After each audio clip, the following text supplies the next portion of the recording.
1509년 10월 10일에 프랑스의 한 작은 도시 노용에서 태어난 존 칼빈은 당시 대성당의 재정을 맡고 있었던 아버지 덕분에 어린 시절 그는 학비를 교회에서 성당에서 전액 지원받으면서 비교적 평탄하게 학업 생활을 했습니다.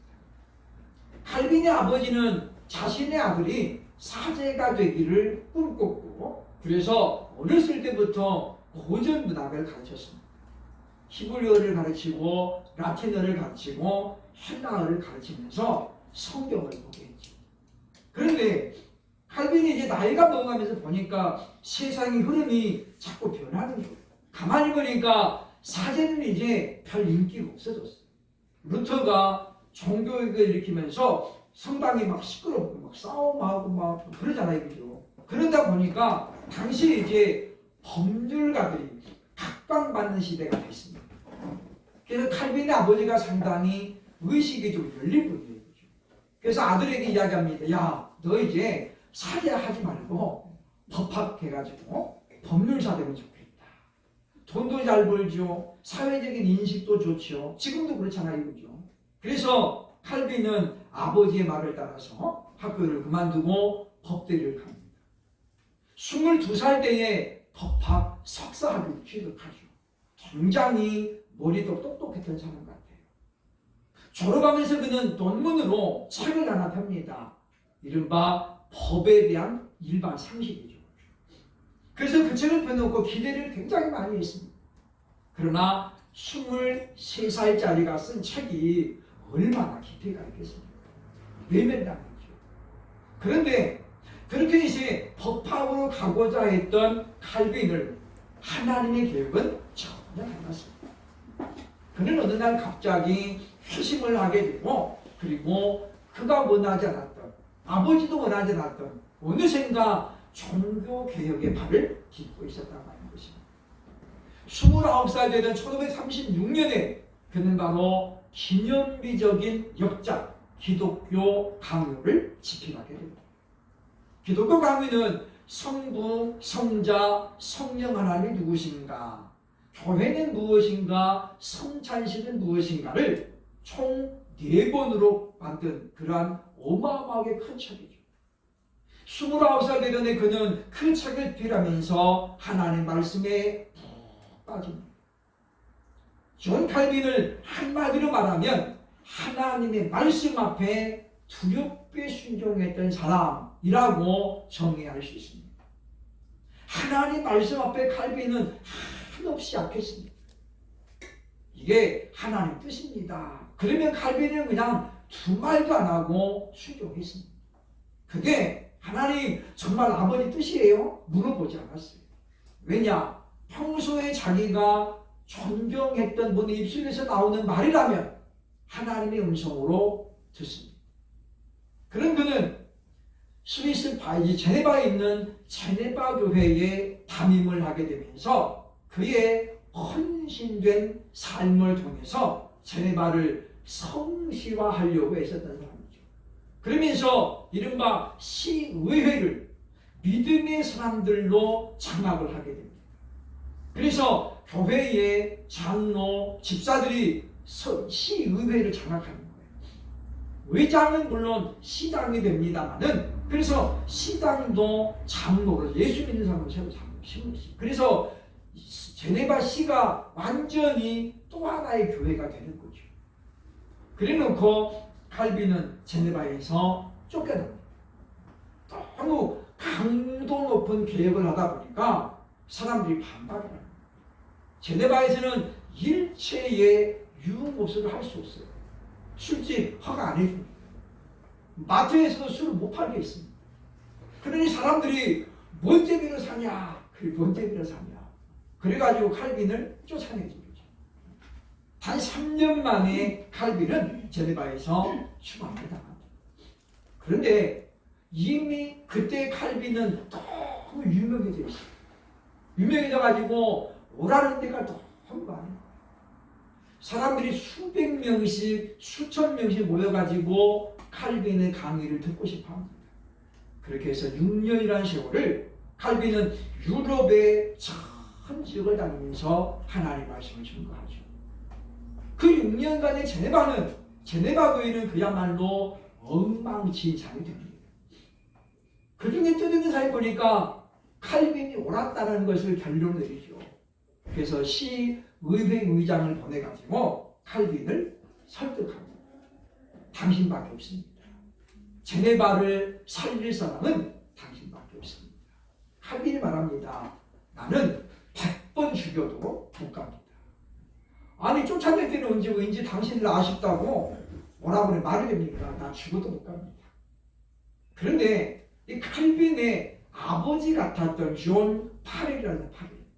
칼빈이 평소에 잘 전공했던 아버지 같은 사람, 영적인 아버지. 파렐이 칼빈을 찾아오죠. 하나님께서 당신을 부르십니다. 딱 그 말이, 그 한마디에 칼빈은 100번 죽여도 못 간다는 그 말을 상기를 못습니다. 하나님이 당신을 부르십니다. 그 말 한마디에 그는 그 망설임도 다 깨치고 또다시 그 어두운 곳을 향해서 돌아가죠. 그리고 결국은 제네바를 갖다가 하나님의 도시로 파탈바꿈시키는 것을 볼 수 있습니다. 많은 사람들이 종교개혁자 칼빈을 장로교회의 아버지라고 부르죠. 왜냐하면 장로의 정치를 만들고 교회에 장로를 세워서 교회를 이끌어가게 했기 때문이라고 하는 것입니다. 종교개혁자들은 5대 강령을 부르짖으면서 바로 세 번째로 오직 예수, 오직 그리스도를 중요한 핵심으로 보았습니다. 그 이유는 다른 게 아닙니다. 예수님만이 우리의 유일한 구세주이며 또 하나님과 사람 사이의 유일한 중보자이기 때문이죠. 우리가 예수 그리스도의 이름으로 기도하는 것만이 하나님께 상달되는 거잖아요.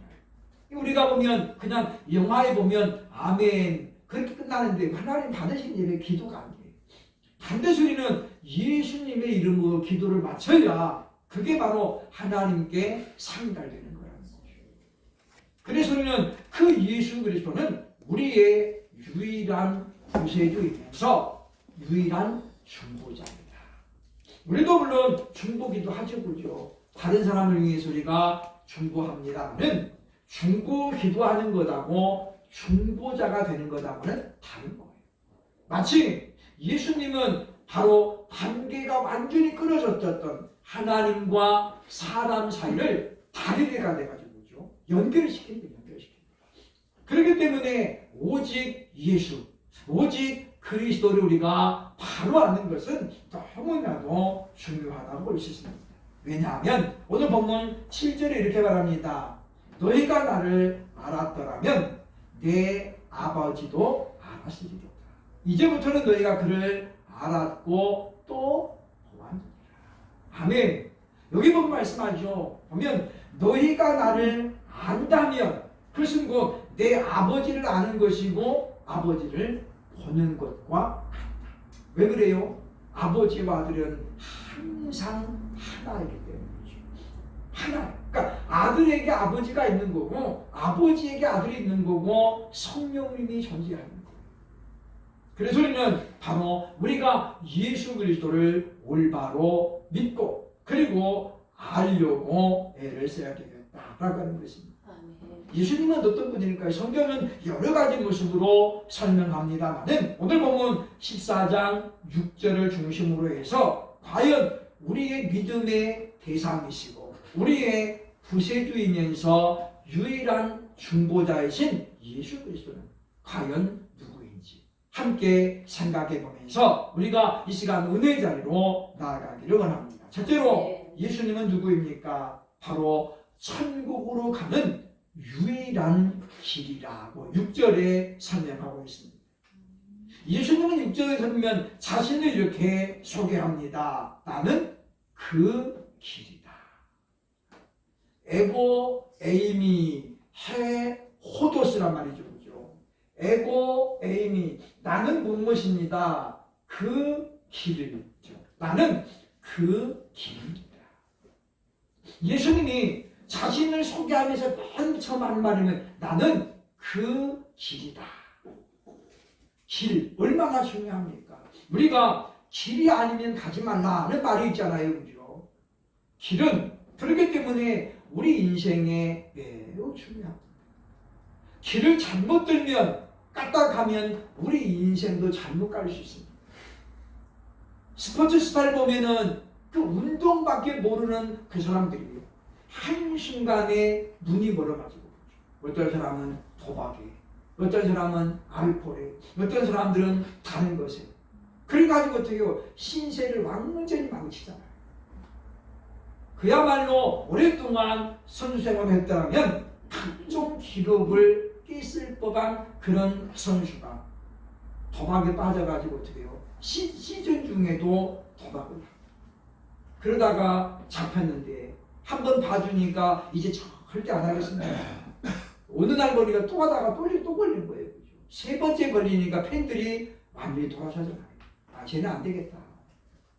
결국 그는 기록을 앞으로 얼마든지 세울 수 있고 한국 프로야구 기록을 세울 수 있음에도 불구하고 어떻게 합니까? 결국은 버림받습니다. 길을 잘못 들면 길이 아닌 것에 우리가 마음을 뺏기면 이렇게 될 수밖에 없다라고 하는 것입니다. 근데 오늘 본문에 보면 우리말 성경에 이렇게 되어 있습니다. 내가 곧 길이요. 그렇죠? 내가 곧 길이요. 근데 본문에는 뭐라고 되어 있습니까? 나는 그 길입니다. 뭐가 빠졌어요? 그라고 하는 관사가 빠져 있어요. 근데 이 그라고 하는 해라고 하는 관사는 어떤 특징을 갖고 있냐면 지시적이면서 한정적. 무슨 이야기냐면 정관사가 있는 것하고 없는 것은 엄청난 차이예요. 예를 들면 이런 거죠. 그 목사 그런 거하고 목사 이런 차이예요. 그 목사는 뭐예요? 정해놓은 거잖아요. 그죠? 그 사람이라는 거고 목사는 그냥 모든 목사를 말하는 거예요. 여기 보면 그 길이다. 그러면 왜 예수님은 자신을 그 길이라고 했을까요? 그 스님이 구약 성경에서부터 자신에 대해서 예언되어 있기 때문입니다. 신명기 18장 15절에 보면 이렇게 말합니다. 네 하나님 여호와께서 너희 가운데 네 형제 중에서 너를 위하여 나와 같은 선지자 하나를 일으키시리니 너희는 그의 말을 들으시리라. 모세가 마지막의 사역을 정리하면서 그렇게 지금 이야기하는 거죠. 여호와께서 너희 가운데 나와 같은 선지자를 일으키리. 너희는 그의 말을 들을지어다. 모세와 같은 선지자가 누굽니까? 바로 오실 메시아를 말하는 거예요. 즉 애굽에서 종살이하고 있었던 이스라엘 백성들을 430년 만에 끌어내었던 출애굽시켰던 지도자 모세. 예수님은 바로 죄악된 세상에 빠져있던 하나님의 백성들을 그 죄악에서 건져내가지고 영원한 하나님의 나라로 이끌어가고 있는 그런 분입니다. 그렇기 때문에 예수님은 자신을 가르쳐서 나는 약속되어진 예언되어진 바로 그 길이다. 자신을 이렇게 소개하고 있는 것을 보게 되었습니다. 세상에는 자신을 길이라고 소개하는 사람들도 많이 있습니다. 그러나 사람은 누구를 막론하고 완전하지 못합니다. 사실은 자기 자신의 문제도 해결을 못하는 게 사람이죠. 정덕희라는 분이 한때 얼마나 많이 유행했습니까? 행복하소서. 그런 어떤 책을 통해 가지고 그래 방송도 무지무지 많이 나오고 돈도 어마어마하게 벌었는데 알고 보니까 뭐였습니까? 자그마치 7년 동안 다른 남자가 있었죠. 애기도 낳고 남편도 다 있는데 보니까 다른 남자가 머리도 다 밀고 그런 사람이 애인으로 있었어요. 그래 보면 그래서 자신은 행복했는지 모르죠. 그래서 왜 두 남자를 사랑받으니까 그럴 수도 있겠지만은 그게 사람이 가지고 있는 한계라는 거예요. 그는 지금 행복할까요? 지금 그는 막 굉장히 욕을 많이 먹고 막 그러면서 굉장히 힘들게 지금 나날을 버티고 있습니다. 그야말로 죽지 못해 산다. 그런 거죠. 우리가 보면 사람은 그러기 때문에 어떤 경우에도 자기가 길이 될 수 없습니다. 우리 그러기 때문에 우리는 오직 우리의 길이 되신 하나님 나라 가는 유일한 길 되시는 예수님만 우리가 완전히 믿음으로 그 예수님을 따라가야만이 하나님 나라에 갈 수 있을 줄로 믿습니다. 왜냐하면 예수님은 우리의 롤 모델이잖아요. 그래서 예수님만이 우리에게 너희는 나를 본받으라고 말할 수 있습니다. 바울은 고린도 교회가 당파가 져가지고 막 싸움지하고 그러니까 바울이 뭐라고 했습니까? 내가 그리스도를 본받는 자 된 것 같이 너희는 나를 본받으라. 바울이 얼마나 속이 타면 자신을 롤 모델로 제시합니다. 너희는 나를 본받으라. 왜냐? 나는 지금 예수님을 온전히 닮아가고 있다. 나는 내 몸에 예수님의 상처를 가지고 있다. 그러면서 뭘 이야기해요? 나는 예수님의 흔적을 내 몸에 가졌다라고 이야기하는 것입니다. 우리는 그런 걸 보면서 사람은 아무리 훌륭한 그런 업적을 남겨도 우리 인생의 길이 될 수 없다는 거예요. 우리 보면 과학자 길을 가다가도 몰락한 사람들 얼마나 많이 있습니까? 그러므로 우리가 사람에게서는 답을 찾을 수 없습니다. 사람을 내 인생의 길로 삼아서는 안 된다는 거죠. 물론 우리가 모델로 삼아서 어느 분야에서는 나는 저분 같으면 좋겠다. 그것은 있을 수 있습니다. 왜냐? 우리도 지금 우리가 종교개혁의 신앙을 보면서 우리는 종교개혁자들의 신앙을 지금 제가 소개하잖아요. 그 말은 무슨 말이냐면 그분들이 철저하게 예수님을 닮아가려고 몸부림쳤기 때문에 그리고 그런 삶을 통해서 뚜렷한 흔적을 남겼기 때문에 우리는 하나님께서 보여주시는 그 인물을 보면서 우리도 도전을 갖고 또 우리도 나도 저분처럼 저렇게 해야 되겠다라는 그런 다짐을 갖는 것이라고 볼 수 있다고 하는 것입니다. 예수님을 믿지 아니하고는 하나님 나라에 올 자가 결단코 없다라고 오늘 성경 우리에게 분명하게 약속하고 있습니다. 죄인된 인류의 죄를 해결하고 우리를 천국으로 인도하는 길이 되시는 분은 오직 예수 그리스도 그분 한 분임을 믿고 날마다 우리가 감사함으로 주님을 따라갈 수 있는 저와 여러분 될 수 있기를 주의 이름으로 축원합니다. 네. 둘째로 예수님은 누구입니까? 6절 보면 그 진리이신 분이다 라고 소개합니다. 카이 헤 알레데이야 라는 말을 쓰고 있죠. 카이 헤 알레데이야. 그리고 그 진리입니다. 진리 앞에도 뭐가 들어가요? 그라고 하는 정관사가 딱 들어가는 거예요. 성경에는 진리라고 묘사된 것이 세 가지가 나옵니다. 요한복음 17장 17절에 그들을 진리로 거룩하게 하옵소서. 아버지의 말씀은 진리입니다. 하나님 말씀이 진리라고 예수님이 설명하죠. 또 요한복음 16장 13절 보면 그러나 진리의 성령이 오시면 그가 너희를 모든 진리 가운데로 인도하시리니 라고 말씀하죠. 성령님이 진리라고 하는 거예요.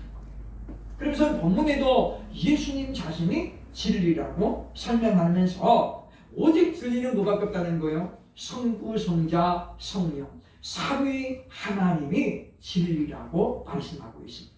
그리고 그분이 말씀하시는 것이 진리밖에 없다는 거죠. 그러므로 예수님이 전하신 말씀이 진리이고 그분이 보여주신 삶이 진리였다고 하는 것이죠.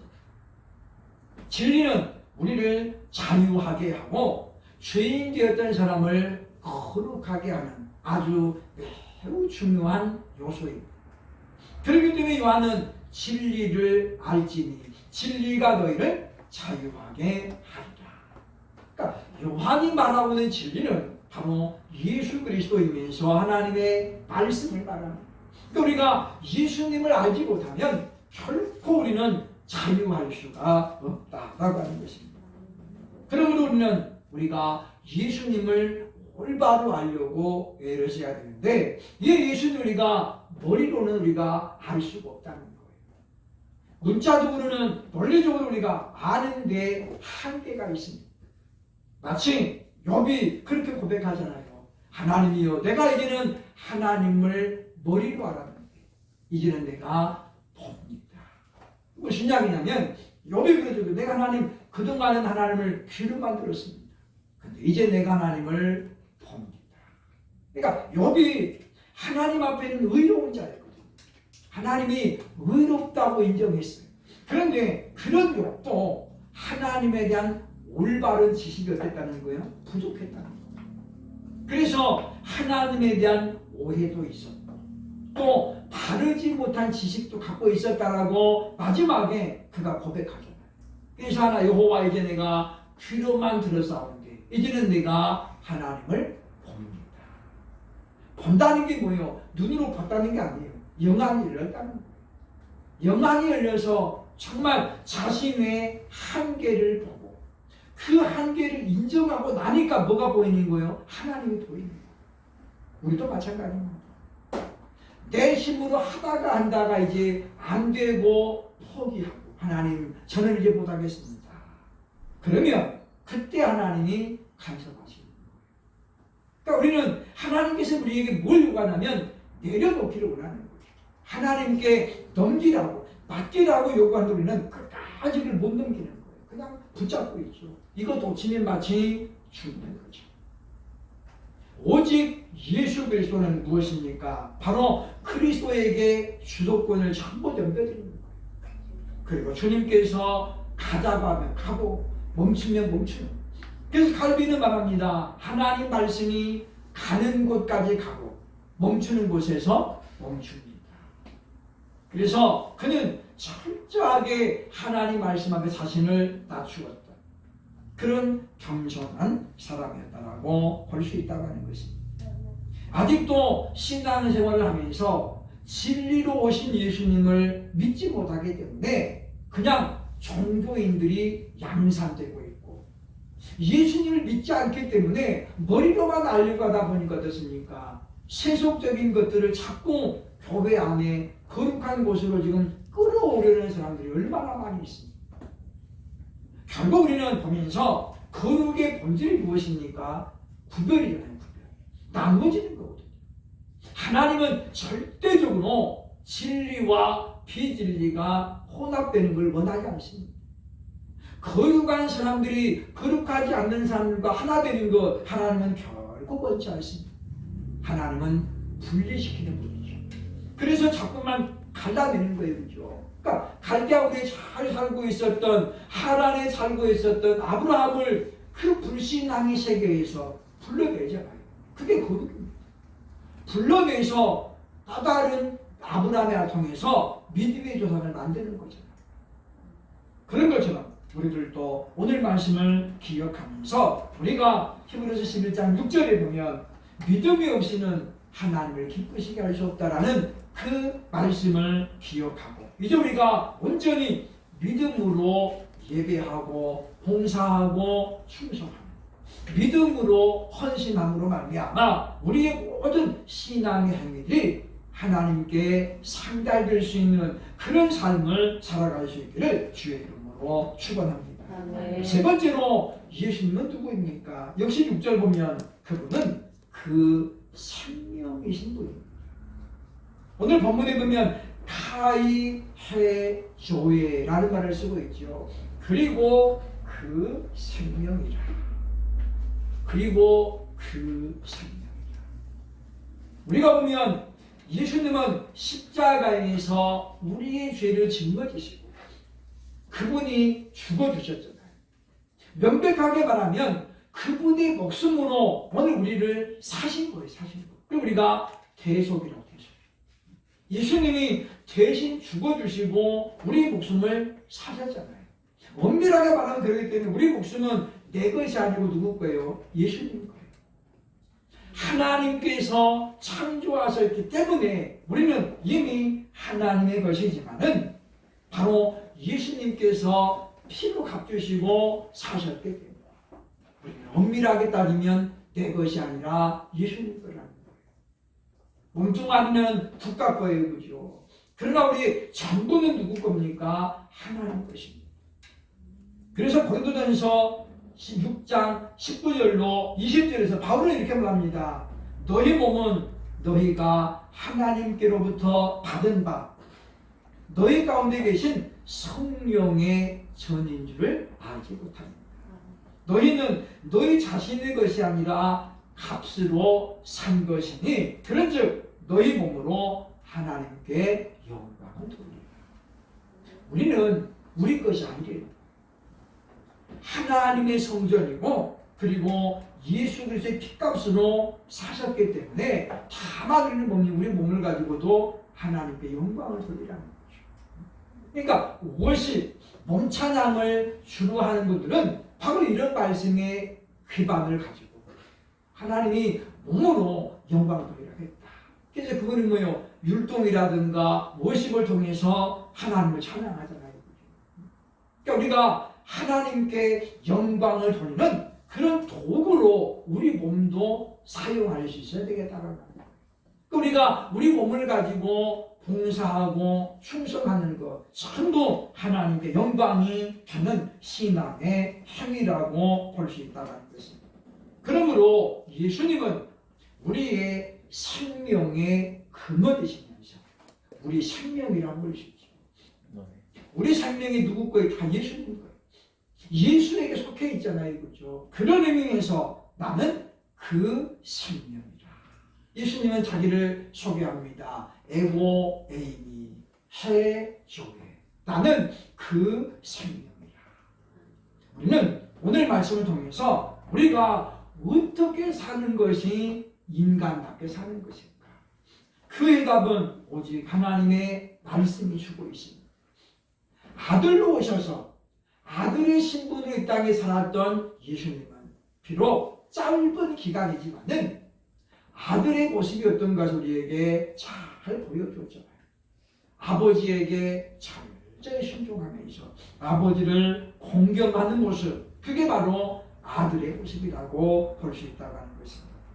그러므로 이제 우리는 예수 그리스도를 정말 우리가 내 생명을 사랑하는 것 같이 사랑해야 됩니다. 왜 구약에 보면 네 마음을 다하고 뜻을 다하고 힘을 다하고 목숨을 다하여 주 너희 하나님을 사랑하라 그럽니까? 거기에 대한 답변이 무엇입니까? 예수님이 내 생명이기 때문이다. 그러니까 예수님을 사랑하면 그건 무엇입니까? 나를 사랑하는 그 사랑으로 사랑할 수가 없다. 왜 예수님을 사랑하는 자에게 사명을 주셨을까요? 그게 다른 게 아닙니다. 부활하신 예수님이 시몬 베드로를 만나고 묻습니다. 바요나 시몬아, 네가 이 사람들보다 나를 더 사랑하느냐? 그렇지. 이 사람들보다도 나를 더 사랑하느냐? 그때 베드로가 조금도 지체 없이 말합니다. 주여, 그렇습니다. 나의 귀리에 그 말이죠. 그렇습니다, 주님. 내가 주님 사랑하는 거 주님 아시지 않습니까? 그런 그에게 예수님 말씀하죠. 내 양을 먹이라. 두 번째도 묻습니다. 네가 나를 사랑하느냐? 그렇습니다, 주님. 주님 내가 사랑합니다. 내 양을 치라. 또 묻죠. 네가 나를 사랑하느냐? 베드로가 이야기합니다. 주님 내가 주님 사랑합니다. 그런 그에게 주님 말씀한 내 어린 양을 먹이라. 그리고 우리가 보면 예수님을 사랑하지 않고서는 우리는 주님 주신 직분도 주신 사명도 감당할 길이 없다는 걸 깨닫게 됩니다. 힘들다고 조금 어렵다고 자신의 일에 내려오는 사람들이 얼마나 많이 있습니까? 그러나 우리가 정말로 내 생명이 주님 것이고 예수님이 내 생명이라는 걸 결탁 생명이 하나라는 걸 믿는다면 우리는 결코 그렇게 쉽게 내려놓을 수 없다는 것입니다. 유튜브를 보다 보면 전 목사, 전 전도사 이런 사람들이 가끔씩 나옵니다. 예전에 전도사 했는데 지금 안 한다는 거예요. 예전에 목사했는데 지금 안 하는 거예요. 그리고 그들이 하는 공통점은 무엇입니까? 교회를 온전히 비난하는 거예요. 목적을 고사합니다. 자기가 겪었던 일들 심소봉대해가지고 어마어마한 불려가지고 막 교회를 마치 정말 마귀들이 깊다는 것처럼 그렇게 얘기하고 있습니다. 과연 그들은 정말 예수님을 믿고 있을까요? 저는 그 영상을 보면서 저 사람들이 정말 구원받았을까? 정말 구원받았으면 어떻게 저렇게 할 수 있을까? 정말로 예수님을 사랑한다면 예수님의 몸인데 교회가 예수님 몸이잖아요. 그죠? 그리고 우리는 예수님의 몸에 붙어있는 지체들입니다. 오른손가락이 좀 잘못됐다고 해서 뭐 그렇게 비난하면 잘라야 돼. 그거 잘라내 뿌려야 돼. 어떻게 그럴 수 있습니까? 그걸 보면서 정말 이 땅에 너무도 많은 사람들이 아직도 예수님을 알지 못하고 예수님을 믿지 못한 까닭에 구원과는 거리가 먼 그런 삶을 살아가고 있다고 볼 수 있다는 것입니다. 그러므로 사랑하는 여러분이요, 예수 그리스도를 온전히 사랑하면서 그래서 우리에게 맡겨주신 사명도 그리고 그 직분도 다만 믿음으로 잘 감당하면서 주님 오시기를 기다릴 수 있는 길이요 그 진리요 그 생명이신 예수님을 믿음으로 고대할 수 있는 저와 여러분 되시기를 주의 이름으로 축원합니다. 아멘. 기도하겠습니다.